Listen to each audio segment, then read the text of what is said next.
अगला टॉपिक से आपका संख्या रेखा पर विपरीत पूर्णांकों का युग्म अथवा जोड़ा जिसे बोला जाता है। युग्म माने जोड़ा होता है एक दूसरे का। इसको अंग्रेजी में अपोजिट पेयर ऑफ इंटीजर आने नंबर लाइन। ओके, अब हुआ क्या, सबसे पहले हम नंबर लाइन पे इन पूर्णांकों को ड्रा कर लेते हैं। एक नंबर लाइन बनाया, संख्या देखा और उस पर इन सारे के सारे पूर्णांकों को डिस्ट्रीब्यूट कर दिया, यानी इस तरह से मैंने इसको लिख दिया पॉजिटिव और नेगेटिव।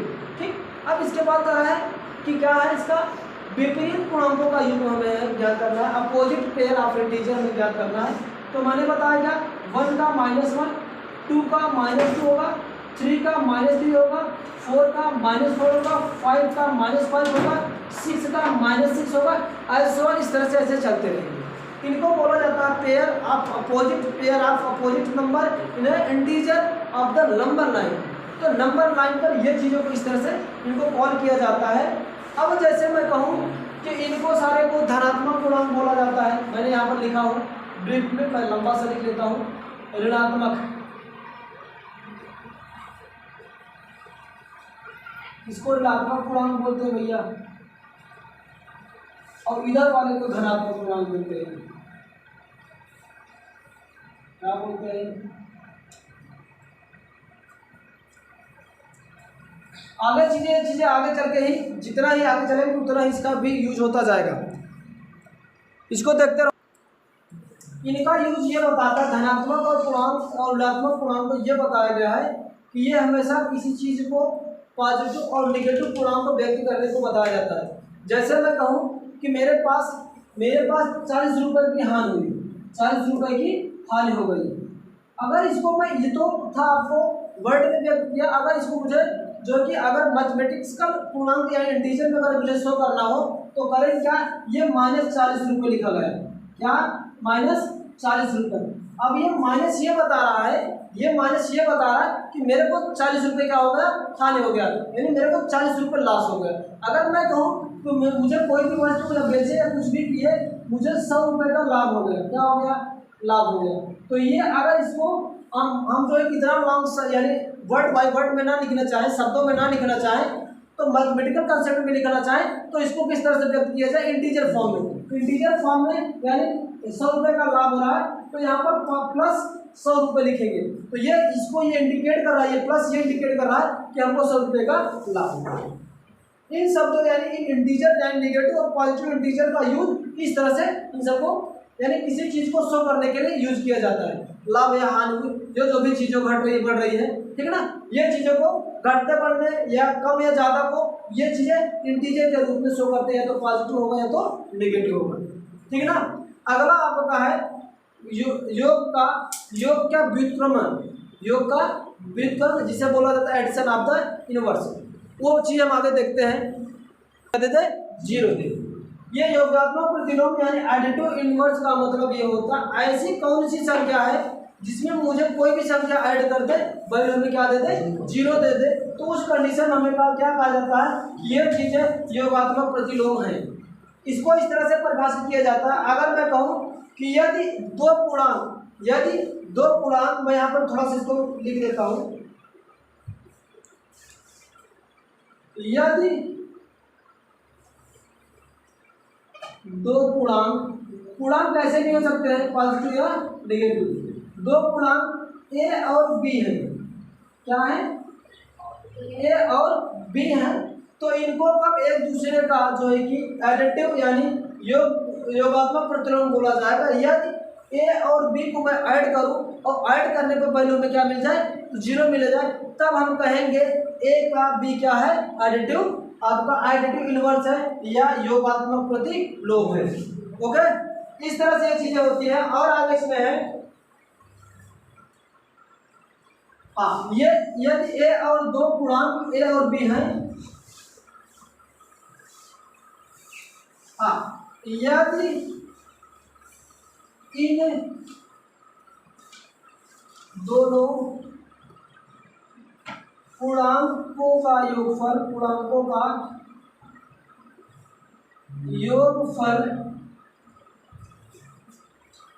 शून्य हो, क्या हो, शून्य हो, तो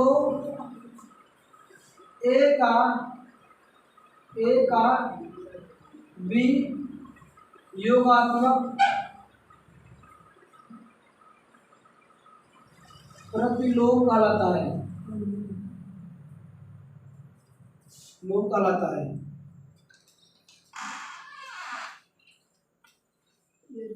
ठीक, यदि द्विपूर्णांक a और b इस प्रकार के हैं, यदि इन दोनों को हमेशा ऐड किया जाए तो हमेशा वैल्यू अगर 0 प्राप्त होती है, तो इस प्रकार के जो भी दो पूर्णांक होगा, पहले का दूसरा क्या कहलाएगा, क्या कहलाएगा, योगात्मक प्रतिलोम। जैसे मैं कहूं कि अगर मैं a में अगर -a को ऐड करता हूं, a में -a को अगर ऐड करता हूं, तो पहले हमें सीधी सी बात है 0 मिलेगी ना। कैसे मिलेगी, देखो a हो गया, फिर ये माइनस हो जाएगा a, फिर इसके बाद a में से आ गया 0। अब ये क्या कहलाएगा, a जो है इस दूसरे a के लिए या इस a के लिए दूसरा जो a है, इसका क्या कहलाएगा, योग प्रतिलोम कहलाएगा। ये पहले a के लिए दूसरा जो है a, पहले a के लिए जो दूसरा a है, ये वाला a, किसका क्या कहलाएगा, योगात्मक प्रतिलोम कहलाएगा।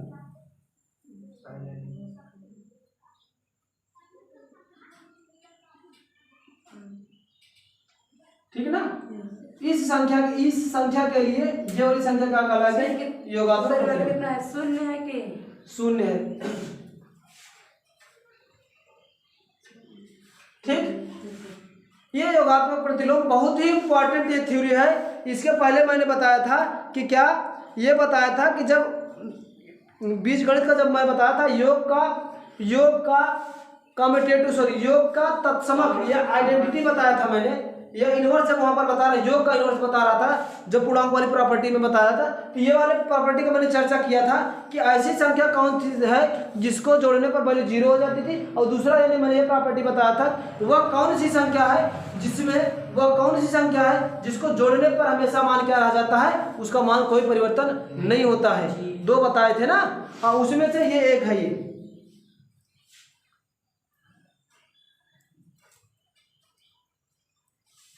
नोट कर लो जल्दी से। जैसे मैं यहाँ पर कोई अगर एग्जांपल लूँ, अगर मैं मानूं कि 6 का योगात्मक प्रतिलोम क्या होगा, किसी भी संख्या का वो जो संख्या होता है उसी के अपोजिट का जो साइन होता है, संख्या वही देगी लेकिन साइन अपोजिट हो जाएगी, तो उसका योगात्मक प्रतिलोम होता है। इसका योगात्मक प्रतिलोम क्या होगा, -6 होगा। 6 का -6 होगा और -6 का 6 होगा, तो यह हो क्या जाएगा आपका 6 - 6 = 0। तो हम ये कहेंगे 6 का जो 6 का अगर योगात्मक प्रतिलोम कौन सा है, -6। अब बात समझना, इसका रिजल्ट ये निकल के आया, किसी भी संख्या का वह संख्या किसी भी संख्या का उसी संख्या के साथ अगर साइन यानी चिन्ह अपोजिट हो जाता है तो वह उस संख्या का योगात्मक प्रतिलोम कहलाता है। जैसे यहाँ पर 6 का -6 होगा योगात्मक प्रतिलोम, a का -a होगा, 7 का कितना होगा, -7 होगा, 8 का कितना होगा, -8 होगा, और -9 का कितना होगा, 9 होगा। ठीक है ना।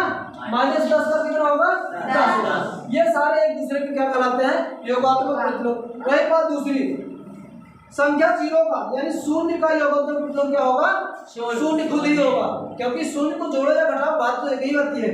शून्य का योगात्मक प्रतिलोम क्या होता है,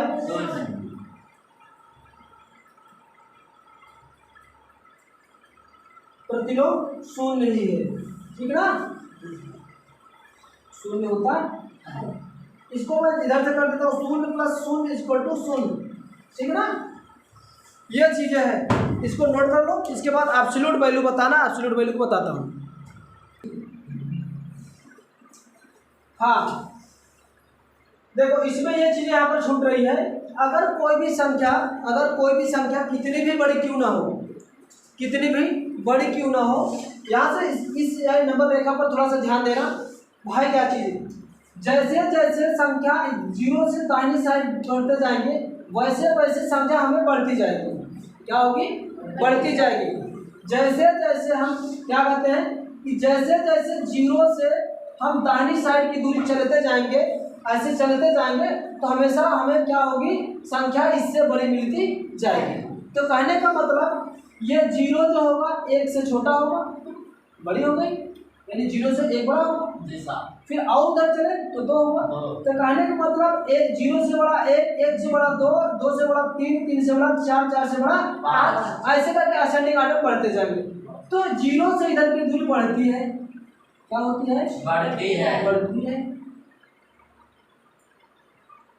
पहली बात ध्यान देना। दूसरी बात यह है, अगर 0 से बाएं साइड की जितने दूरी बाएं पे चलोगे, जितना इधर चलोगे, दूरी उतनी ही छोटी होती जाएगी। क्या होगी? दूरी छोटी होती जाएगी। क्या होगी? इधर चलने पर दूरी हमेशा क्या होगी? घटती जाएगी। तो मैं यहाँ पर लिखता हूँ घटती।